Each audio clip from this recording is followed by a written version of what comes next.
turned to that house. The first thing that came to my mind was that neighbor with her child, David Brin, 12 years old, in 1942. The prisoners understood that the Nazis were most likely planning to kill their children, but they did not lose hope. They dressed their children in their best clothes and gave them food and their favorite toys to take with them. Some hung tags around their necks with their first and last names and addresses. Maybe the child would be saved. Maybe someone would adopt them. Maybe by some miracle they would end up in an orphanage. Let them know their names and surnames. The Nazis killed parents who resisted on the spot. In just 1 week, the Germans shot about 600 people in the courtyards and streets of the ghetto.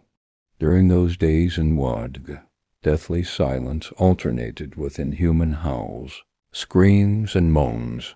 It's as if they are cutting off body parts, pulling out healthy teeth, quartering living people. The pain is so great that it is impossible to describe, impossible to bear. It is stronger than any human being. People scream horribly. How terrible that fate has allowed this to happen. Joseph Zelkovich, Notes from the Wad Ghetto, 1941 to 1944. Mothers walked behind the carts and begged, "Take us too." Each one called out to her child, "Moisha, Yosia, Kuba." The children cried, "Mama." The Germans beat and kicked the mothers, not allowing them to approach. Miriam Cohen, 14 years old in 1942. The Nazis behaved particularly brutally in hospitals. Many children's lives were cut short there. It was on Lenarska Street. I remember the barrier with trucks standing opposite. They were cleaning the hospital. Children were thrown out of windows on the 4th floor. They were thrown out of windows into trucks like objects. It was horrible. It's impossible to forget. Then they took out everyone who could walk. In half an hour or even 15 minutes, they completely cleaned out the hospital, where there were several hundred people. For a long time, I didn't tell anyone what I had seen. Then we found out that this was happening not only in this hospital. After what happened, there was such silence, shock, disbelief. I was 16 years old at the time. Hanka Grossman.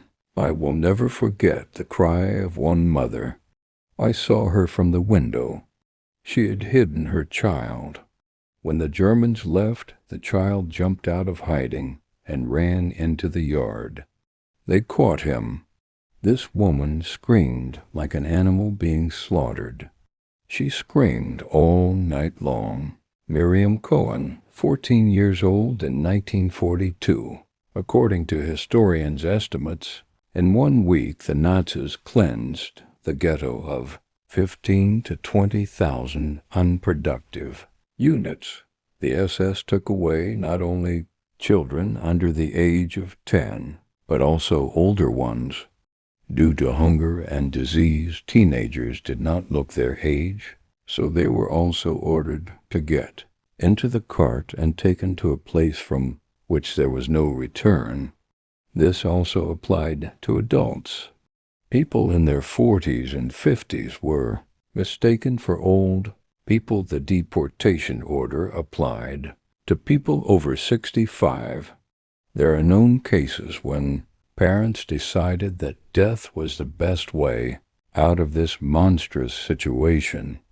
Without waiting for the Nazis to arrive, they first killed their children and then took their own lives. The Last Journey, Children of the Wad Ghetto. Photo, Arkuum Pastwo W. Wadzi.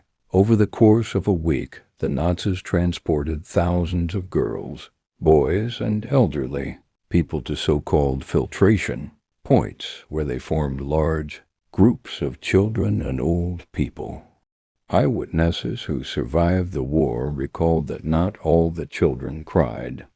Many, forgetting their parents' tears, were happy to finally leave the ghetto and see what the world looked like beyond the barbed wire. There were many other children around, and they perceived what was happening as a journey, an excursion. Then the Germans transported those doomed to death to Chelmno, the first death camp in occupied Poland, Kulmhof. The village of Chelmno is located 70 kilometers from Wadga. Those who come here for the first time are amazed at how beautiful it is. The picturesque Nur River, dense forest. The death camp was located in a small castle on a hill. The little ones were brought to a beautiful white house, ordered to take off their clothes and wash themselves. At the end of the long corridor they walked down, there was not a shower, but a gas wagon, a mobile gas chamber, a shower truck designed for the mass extermination of people. The children went in, the camp Sonderkommando closed the doors and turned on the gas. 10 minutes later, everyone in the chamber was dead. None of the children brought to Chelmno survived. In an attempt to cover up their crimes, the Germans blew up the castle in 1943 and took all the documents away.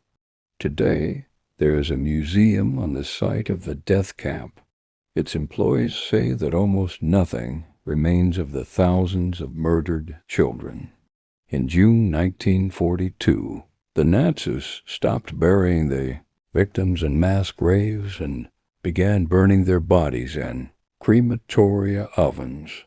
The only things that outlasted the children were their toys, which are kept in the museum. According to a surviving report from the ghetto administration, 15,859 people were sent from Wadgo to Chelmno. Between September 5th and 12th, 1,942. Some researchers believe that the Nazis actually took about 20,000 children and elderly people to Chelmno and poisoned them with gas. In their opinion, Rumkowski deliberately underestimated the statistics in order to receive rations from the Germans for the dead souls, those who survived, children of the Wad ghetto. Photo: Arkoum Pastwobu Wadzi. Very few managed to escape death. Information about all the survivors of the ghetto is kept at the Mark Edelman Dialogue Center. We know the names and surnames of 618 people, but there were probably more survivors. Some of the survivors, their children, and grandchildren come to us and share their stories, says Justina Tomaszewska, an employee of the center. During the war, the Nazis committed many horrific crimes. They sent people to gas chambers, killed entire families, took the lives of sick children. All of this is monstrous, but the fact that 15,000 mothers were separated from their healthy children and that children were murdered seems to us to be the most terrible crime committed by the Nazis. In memory of those who survived, the Park of the Rescued was opened in Wad in 2004. The trees planted in the park symbolize the prisoners of the Wadgu ghetto who survived the Holocaust. Many of them survived by chance. Wadg, Park of the Saved.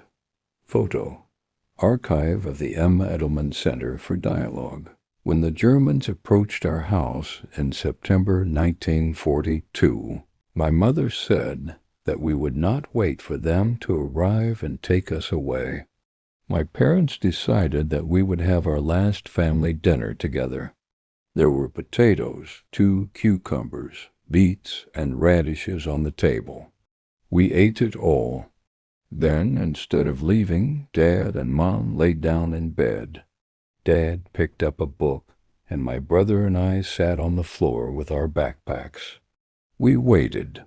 We heard people screaming, crying, and someone shooting. I don't even know how long it lasted. At some point, all the shouting stopped. Then there was silence. They didn't come for us.